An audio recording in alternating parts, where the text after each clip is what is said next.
조갑제TV 시청자 여러분 안녕하십니까. 2023년 2월 8일 오후 5시입니다. 이 국회가 가지고 있는 탄핵 소추권을 남용을 하면은, 특히 국회를 장악한 좌익 선동 세력이 남용을 하면은 대통령도 몰아낼 수가 있고 정권을 바꿀 수도 있고 장관들을 직무 정지시킬 수도 있고 굉장히 위험합니다. 이건 어떻게 보면 흉기입니다. 그런데 이 탄핵 소추권을 적법 절차에 따라 행사해야 되는데 적법 절차에 따라 행사하지 않아도 헌법재판소가 그걸 묵인해 버리면은 이거는 정말 감당이 불감당입니다. 이미 박근혜 대통령 탄핵에서 한국의 탄핵 제도가 가지고 있는 문제점이 그대로 노출되었습니다. 아무리 대통령이라도 국회가 탄핵 소추안을 통과시키기만 하면은 그 순간부터 직무정지가 되어버립니다. 그게 문제죠. 그 다음에 탄핵 소추를 하려면은 국회가 별도 조사를 해야 되는데 박근혜 전 대통령의 경우에 국회가 별도 조사를 하지 않고 신문기사 그리고 검찰 수사 진행 중인 자료 이걸 짜집기 해가지고 국민이 뽑은 대통령을 몰아내는 데 성공을 했습니다.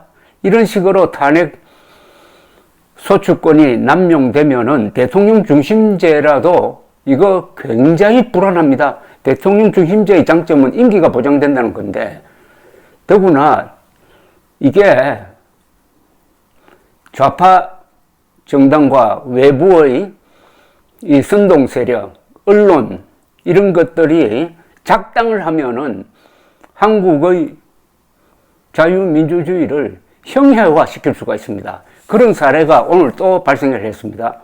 이상민 행정안전부 장관에 대한 국회 탄핵소추안이 오늘 오후 본회의에서 가결됐습니다. 이상민 장관 탄핵소추안은 투표수 293표 중 찬성 179표, 반대 109표, 무효 5표로 가결됐습니다. 국무위원에 대한 탄핵 소추안이 가결된 것은 75년 헌정사에서 처음 있는 일입니다. 그런데 국민의힘은 이 표결에 앞서가지고 탄핵 소추안을 법제사법위원회로 회부하자는 안건을 제안했지만 민주당 반대로 부결되었습니다. 당장 표결하지 말고 법사위로 보내 논의하자고 했지만은 거부당한 겁니다. 송원석 국민의힘 원내 수석 부대표는 법사위 회부 안건에 대한 제안声明을 하면서 민주당의 탄핵 소추안은 탄핵 소추 요건조차 충족하지 못했다. 이 장관이 어떤 헌법과 법률을 위반했다는 것이냐. 법사위에 회부해서 조사하는 게 마땅하다고 비판하자 민주당 의원들은 고함을 지르며 강하게 항의하기도 했습니다. 이 주장이 맞지 않습니까? 탄핵을 하려면 헌법에 따라서 직무와 관련해가지고 헌법과 법률을 위반해야 됩니다. 그것도 중대한 위반을 해야 되는데 이상민 장관이 헌법과 법률을 위반했다는 어떤 증거도 제시된 바가 없습니다. 도의적 책임 이 정도는 있을지 모르지만은 그러니까 일단 법사위에서 차분하게 법리를 검토하자고 했는데 고함을 지르면서 그걸 저지하고 통과시켜 버렸다는 겁니다. 이 순간 이거는 민주주의가 아닙니다. 아주 위험한 겁니다. 이거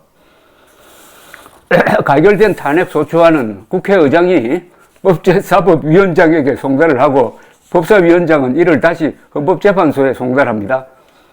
현재의 탄핵 소추안이 송달되면은 이상민 장관은 권한 행사가 정지됩니다.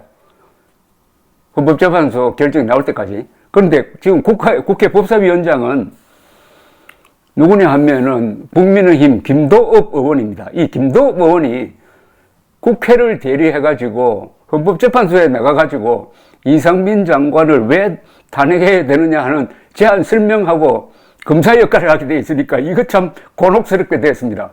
모르죠. 대리인을 보내게 될지. 자, 그래서 이제 심리를 해가지고 9명의 헌법재판관 중에서 6명이 탄핵소추에 찬동하면은 말하자면 해임이 되는 겁니다. 6명입니다. 9명 중에 6명이 찬성해야 됩니다. 그런데 지금 약 5대4로 5명이 소위 진보 성향이고 4명이 보수 성향이라고 하니까 아마도 탄핵 결정이 나오는 건 좀 어렵지 않을까 하는 생각이 드는데 문제는 시간입니다. 시간이 걸리고 그 사이에 헌법재판관이 또 바뀌어야 되니까.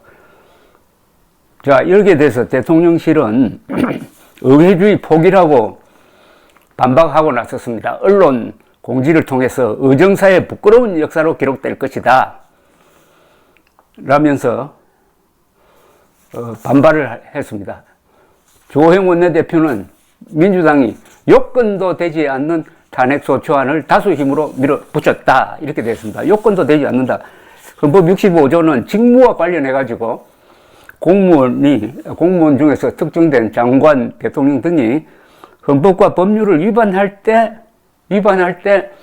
탄핵소추할 수 있도록 되어 있는데, 그런데 이상민 행정안전부 장관이 이태원 압사를 사전에 막지 못했다. 이게 주 탄핵 사유인데 이거는 법률 위반이 아닙니다. 그리고 최근에 경찰청 특수수사본부에서 조사를 해가지고 이상민 장관에 대해서는 형사적 책임을 물을 수 없다는 결론을 내렸습니다. 그러니까 도덕적으로 정치적 책임을 지라고는 할 수 있는데 탄핵은 그런 게 아니고 명백한 법률 위반이 있어야 되고 그 법률 위반도 중대한 법률 위반이라 해야 됩니다. 그런데 중대한 법률 위반도 없고 소소한 법률 위반도 없는 상태에서 탄핵 소추권을 지금 좌파 선동 세력이 또 남용을 했다 이겁니다. 이런 식으로 하면은 국회 다수 의석을 차지하고 있으니까 이건 뭡니까 이거? 대통령을 제외하고 모든 국무위원을 이런 식으로 직무정지 시킬 수가 있다 이겁니다. 그러니까 이 직무정지 이것도 없어야 됩니다. 탄핵 소추안이 통과되면 그때부터 직무정지를 시키는데 직무정지 시키면 안 됩니다. 결정이 나올 때까지는 무죄 추정 원칙에 따라서 정상적으로 일을 하도록 해야 됩니다. 우리 헌법상에 굉장히 중요한 문제가 있는데 이것은 헌법 개정을 통해서 바로 잡을 수 있는데 아무도 여기에 대해서 문제 제기를 하지 않습니다. 2016년의 박근혜 당시 대통령 탄핵 소추 결의, 그 다음에 2017년 3월에 있었던 탄핵 결정, 이 과정이 한국의 자유민주주의가 얼마나 불안한가를 잘 보여줍니다. 그때 박근혜 전 대통령에 대해서는 수사가 진행 중이고 해가지고 뭔가 나온 게 없습니다. 따라서 박근혜 전 대통령에 대한 확정된 위법 사안이 하나도 나온 상태가 없었어요. 수사와 재판이 진행 중이면은 사실은 탄핵은 탄핵 심판 진행 자체를 중단시켜 버려야 됩니다. 그런데 한쪽은 수사하고 있고 한쪽은 또 탄핵 심리를 하고 있고 하다가 결국 서둘러 가지고 8대 0으로 그것도 전체주의 국가가 아닌데 어떻게 8대 0이 나올 수 있습니까? 8대 0으로 대통령 파면을 결정한 그것은 나중에 한국 민주주의 역사를 이야기할 때 흑역사로 기록될 겁니다. 거기에 대통령 파면 결정에 동조했던 8명의 헌법재판관은 앞으로 대대로 아마 추궁당하게 될 것입니다. 어떻게 이런 결정문을 썼느냐? 법률가가 어떻게 이런 무리한 결론에 도달했느냐? 해가지고 조롱거리가 될 게 틀림없습니다. 좌파 정권 시절이야 그냥 넘어갔겠지만은 그래도 한국에 머리 좋은 법률가가 있잖아요. 그 사람들이 평상심을 가지고 2017년 3월의 박근혜 당시 대통령 파면 결정문을 놓고 읽어보면은 밑줄 치면서 보면은 아마 침을 뱉을 겁니다. 그런데 이것도 이상민 장관의 경우에도 되풀이한 겁니다. 한국 사람들은 이게 도덕적 책임과 정치적 책임과 법률적 책임을 구분하지 못합니다. 이걸 두루뭉실하게 해가지고 그냥 도덕적 책임을 져야 될 사람을 잡아 넣기도 하고 여론이 악화된다고 하는 이런 야만적 문제 해결 방식을 갖고 있습니다.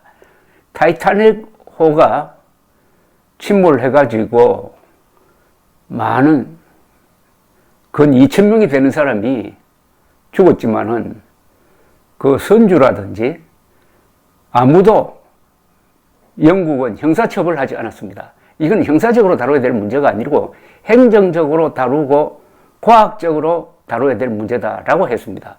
9.11 테러도 마찬가지입니다. 9.11 테러로 하루에 미국에서 약 3,000명이 죽었습니다. 이 숫자는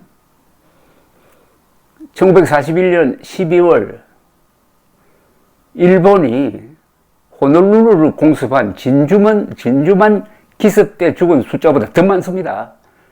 그런데도 형사사건으로 다루지 않았습니다. 정보기관에서 오판한 것도 있었지만 이건 형사사건으로 다루서는 안 된다. 행정적으로 다뤄야 한다. 이게 문명국가가 하는 겁니다. 그런데 약 160명의 사망자가 난 이태원 사고에 대해서 지금 당시 경찰서장 등 몇 사람이 구속되어 있습니다.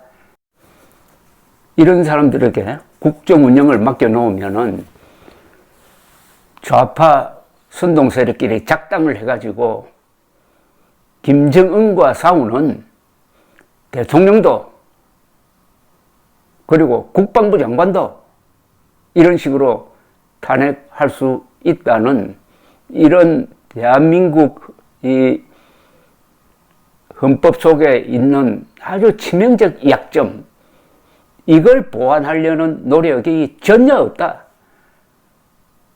대한민국은 몸은 근사하고 국력은 세계 6위라고 하는데 그 정신에 문제가 있다는 겁니다. 정신에 문제가 있다는 겁니다.